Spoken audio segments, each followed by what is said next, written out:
સંયમ. કેમ ભાઈ? કેવો હલવો બનશે? અરે ખાતા રહી જાઓ હો, ખાતા. ધરીને ખાઓ સંયમ ધરીને. અરે ધરાઈને ખાજો ભલા આદમી.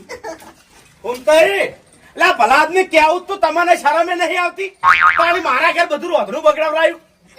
અરે મેમને ના રોટલા કરો તો કઈ ન કરો, બબી જગ્યાએ શું કા કરવા પડે? તાણી છે કરજી આવો. બસ કઈ હા, શાંતિ છે ને? શાંતિ શાંતિ. હરીભાઈ, હા ખરેખર તમે બે જણા કોઈ દાડો નહીં સુધરો હો. ચમ આવી રીતના સોનો સોનો રોટલા કરો એટલે કોઈના મહેમાન ના. તાણી અરે મુએ મારા ઘેર હલવો બનાવો.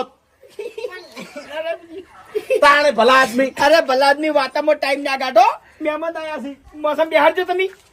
બિહારો બિહાર હું ગોદડું આવું. એટલે હરીભાઈ, હા કેટલી વાર છે ખાવાની? તૈયાર છે. એટલે હલવો એકલો જ કર્યો છે કે રોટલી ને શાક કર્યું છે?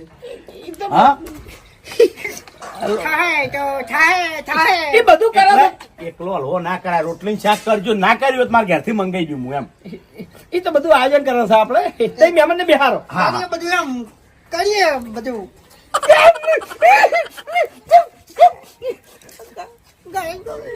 તારી શું કરવાનું હવે? શું કરવાનું લ્યા?